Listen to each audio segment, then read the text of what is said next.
नमस्कार दोस्तों, पीडब्ल्यू ज्ञान कोश पर आपका एक बार फिर से बहुत बहुत स्वागत है। दोस्तों, पाकिस्तान के हालात इतने खराब हो गए हैं कि कोई जमाने में जिन तजिक्स को पाकिस्तान बिल्कुल एलिमिनेट करना चाहता था ना, उन्हीं तजिक्स के लीडर के साथ जाकर के आज बातचीत करने को मजबूर हो गया है। बात कुछ ऐसी है कि पाकिस्तान के आईएसआई चीफ, नाम है आसिम मलिक, ये पहुंच गए तजिकिस्तान की कैपिटल दुशांबे में और वहां पर जाकर के तजिक प्रेसिडेंट एमोमली रहमान से मीटिंग करते हैं। और मीटिंग का मामला है पूरा का पूरा सिक्योरिटी को लेकर के। और ये जो मीटिंग है, ये सीधा सिग्नल दे रही है कि कैसे Pakistani foreign policy complete fail हो गई है। साथ ही साथ तालिबान को जिस तरीके से अपने ब्रदर बोला करते थे, वो ब्रदर इनके हाथ से निकल चुका है और वही ब्रदर इनको थप्पड़ मार रहा है खींच खींच करके। और ऐसे में ये पहुंच गए तजिकिस्तान। अब यहां पर मामला जो है ना, ये अफगानिस्तान की एथनिसिटी को लेकर के एक्सप्लोर करने की कोशिश हो रही है सीधी की सीधी पाकिस्तान की तरफ से। बट इनको ये नहीं पता कि अफगानिस्तान में जब से तालिबान का रिजीम आया है 2021 से, वो लोग ऑलरेडी तजिकिस्तान से अपनी एंगेजमेंट्स कंटिन्यू कर रहे हैं। और यहां पर पाकिस्तान ये सपने संजोए बैठा है कि यहां तजिकिस्तान की तरफ से पाकिस्तान को कंप्लीट सपोर्ट मिलेगा और ये लोग मिलकर के तालिबान को एलिमिनेट कर देंगे। अरे भाई, आपने खुद ने पनपाया है तालिबान को। 1979 में जब यूएसएसआर आ गया था अफगानिस्तान में, उसके बाद में यूएसए के पैसों पे पल करके पाकिस्तान ने तालिबानी या मुजाहिदीन को तैयार किया और वो फिर सक्सेसफुल हो गए 1989 में यूएसएसआर को वहां से भगाने में। और सोचो भाई, यूएसएसआर का पार्ट उस टाइम पे तजिकिस्तान हुआ करता था। तो कितने बढ़िया रिश्ते थे जी आपके उनके, जो आप वहां पर पहुंच गए हो। अब देखने वाली बात कुछ ऐसी है कि यहां पर आप देखो, हमने कल मैप देखा था कि ये जो वखान कॉरिडोर है, इसको कैप्चर करने की पाकिस्तान पूरी कोशिश कर रहा है। पर आपको पता है अफगानिस्तान बहुत ही ज्यादा धुरंधर लोगों से भरा हुआ है। और वहीं दूसरी तरफ चाइना बिल्कुल भी नहीं चाहेगा कि वखान कॉरिडोर में पाकिस्तान एग्रेशन दिखाए। क्यों? क्योंकि सेंट्रल एशिया हो, अफगानिस्तान हो, इन कंट्रीज के साथ में चाइना अपने रिश्ते नहीं बिगाड़ना चाहता 1% भी। इवन अफगानिस्तान में तालिबानी जो डेलीगेशन है, वो चाइना में जाते हैं तो शी जिनपिंग उनको रेड कारपेट पे वेलकम और करते हैं। तो ऐसे में लगता है क्या कि पाकिस्तान के चक्कर में चाइना अफगानिस्तान के साथ अपने रिश्ते बिगाड़ेगा या फिर इस पूरे रीजन के अंदर इंस्टेबिलिटी आने देगा? और सेंट्रल एशिया में तो चाइना के वैसे ही कितने इंटरेस्ट अभी इन्वॉल्व है। आप देखिए कि तजिकिस्तान जो है, उसका एक बहुत बड़ा रोल हो सकता है वखान कॉरिडोर वाले एरिया में। और नॉर्दर्न पार्ट तो पूरा का पूरा ऐसे कैसे तजिकिस्तान का बॉर्डर है ही। तो ऐसे में ये पाकिस्तान की एक चाल हो गई। और सबसे इंटरेस्टिंग चीज क्या है पता है? यहां पर ना तो पाकिस्तान के प्राइम मिनिस्टर गए, ना फॉरेन मिनिस्टर गए इस विजिट पे। कौन गया है? Pakistani intelligence agency ISI, okay, उसके चीफ वो जाते हैं। क्या पर्पज के लिए जाते हो भाई आप इस तरीके से? भाई, मीटिंग होती है, अगर किसी प्रेसिडेंट के साथ में किसी की मीटिंग हो रही है, प्रेसिडेंट का मतलब हम कंसिडर करेंगे कि तजिकिस्तान के वो हेड ऑफ द स्टेट है, उनके साथ बातचीत करने के लिए एक इंटेलिजेंस एजेंसी का चीफ। हमने तो कभी नहीं देखा कि हमारे रॉ के जो लीडर हैं, लॉ के जो प्रेसिडेंट है, चेयरमैन है, वो कभी गए हों किसी से बातचीत करने के लिए। बट अगेन यहां पर देखो, पाकिस्तान है, आर्मी और आईएसआई उनको कंट्रोल करती है। तो बातचीत तो यहां पर इन्होंने बहुत अच्छी से की है कि हम कहीं ना कहीं फ्यूचर पर्सपेक्टिव में रिलेशनशिप को आगे बढ़ाने की कोशिश करेंगे, रीजनल पीस, स्टेबिलिटी, सिक्योरिटी, इनका हम पूरा ध्यान रखेंगे, म्यूचुअल ट्रस्ट को क्रिएट करेंगे।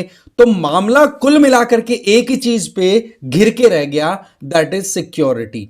यहां पर ना कोई ट्रेड की बात हुई है, ना कोई यहां पर आप टाइज की बात कर रहे हो। केवल और केवल यहां पर पाकिस्तान ने एक ही टी को समझा और वही टी इनको ठोक रहा है, that is terrorism, that is Taliban. ठीक है जी। अब देखो, यहां पर हमें पहले अफगानिस्तान की एथनिक कॉम्पोजिशन को देखना होगा, फिर हमें थोड़ा सा एंगल और क्लियर समझ में आएगा। देखो, अफगानिस्तान के अंदर पश्तून्स हैं, वो तो पाकिस्तान और ईरान वाले एरिया से जो बॉर्डर शेयर करते हैं उस एरिया में आपको ठीक ठाक मिल जाए, जिनको पठान भी बोला करते हैं। ये पख्तिका प्रोविंस जहां पे पाकिस्तान ने एयर स्ट्राइक की थी और उसका खामियाजा भुगत भी रहा है, नो डाउट, वो तो आपको पता ही है। फिर आ जाओ दूसरे नंबर पर, बहुत बड़ी पॉपुलेशन लेकर के बैठे हैं तजिक्स। और ये तजिक्स है ना, ये वाला एरिया है, जैसे कि बदाख्शान, ये एरिया है वखान कॉरिडोर वाले एरिया में, बदाख्शान प्रोविंस जो है, वहां पर तजिक्स की पॉपुलेशन अच्छी खासी है और वो अपनी बॉर्डर शेयर करते हैं तजिकिस्तान से।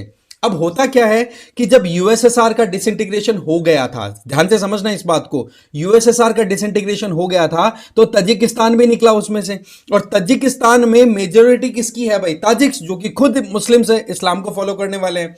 अब यहां पर यूएसएसआर के डिसइंटीग्रेशन का तो पूरा मामला खेल हो ही गया। अब पाकिस्तान ने जो मुजाहिदीन तैयार किए थे, जो कि आज के समय तालिबान के रूप में वहां पर चल रहे हैं, उन लोगों को अपनी पावर ज्यादा एक्सपेंड करने के लिए पाकिस्तान ने हमेशा से इन तजिक्स को रास्ते से हटाने की कोशिश की है। इसके लिए आपको मैं बता दूं कि ये एक इंडिविजुअल ऐसा था जो तजिक लीडर था, फाइटर था गजब का, नाम था अहमद शाह मसूद। इसको लाइन ऑफ पंशीर भी बोलते हैं। ये पंशीर वैली यहां पर बदाख्शान वाला जो प्रोविंस है वहां पर लोकेटेड है। यहां पर मुंह की मतलब कहते हैं ना कि बहुत अच्छे से धूल चटाई थी जो भी यहां पर पाकिस्तानी या फिर जो आप कहेंगे पाकिस्तानी सपोर्ट के आधार पर तालिबान ने अपने ऑपरेशंस वहां पर रन कराए थे, क्योंकि यहां पर इंटरनल कॉन्फ्लिक्ट भी इन एथनिक ग्रुप्स के बीच में जबरदस्त चल रहे हैं। बट ये होता क्या है, 2021 में जैसे ही तालिबान रिजीम में आता है, काबुल पे अपनी पकड़ बना लेता है, तो पाकिस्तान को लगा कि चलो ठीक है, अब हमारा मामला एकदम सेटल्ड है। हमारे पास में 4 स्टेट है, 5वां स्टेट अफगानिस्तान अब सेटल हो गया है। अब होता क्या है, 3 साल के अंदर कुछ ऐसी इक्वेशन बैठती है कि जितना पाकिस्तान को समझ में आया उससे ज्यादा तालिबान को समझ में आ गया कि इस पाकिस्तान के चक्कर में हमने हमारे देश को आग लगा रखी है, तो बोला इसको सबसे पहले इसका पत्ता काटो रे यार। ठीक है, तभी तो दोहा में गए और जाकर के सीधा यूएसए से डील कर ली तालिबान ने कि ठीक है, हमारी जमीन आपके खिलाफ में यूज नहीं होगी, आप अपने ट्रूप्स को विड्रॉ करो, बाकी हमें हमारी जमीन दो, हम देख लेंगे। और पाकिस्तान को वहां पर कोई पार्टिसिपेशन का मौका तक नहीं मिला। पर पाकिस्तान वाले मस्त हो गए भाई कि चलो ठीक है, अब अमेरिका गया, जहनी आजादी मिल गई। इमरान खान ने तो यहां तक कही थी बात, क्योंकि मोरलेस उस टाइम पे प्राइम मिनिस्टर थे भाई पाकिस्तान के। बट अब जो हो रहा है वो किसी से छुपा हुआ नहीं है। पूरी ड्यूरेंट लाइन पे आग लगा रखी है तालिबानियों ने, और तालिबान ने अपने रिलेशंस तजिकिस्तान के साथ पहले इंप्रूव करने स्टार्ट कर दिए। और तजिक्स ने भी ये कह दिया कि ठीक है, अब जो भी हुआ सो हुआ, आप अपने हिसाब से रिजिम को कंटिन्यू करो और बाकी रही सही के अंदर हम आपके लिए प्रॉब्लम क्रिएट नहीं करेंगे। बट यहां पर तालिबान और तजिक्स के बीच की जो दुश्मनी है, ये किसने सपोर्ट की थी भाई? पाकिस्तान ने तो की थी। तजिक्स को हटाने के लिए, अपना खुद का एक नया स्टेट बनाने के लिए, नया सूबा बनाने के लिए अल्टीमेटली पाकिस्तान को खुद को यह चीज भुगतनी पड़ रही है।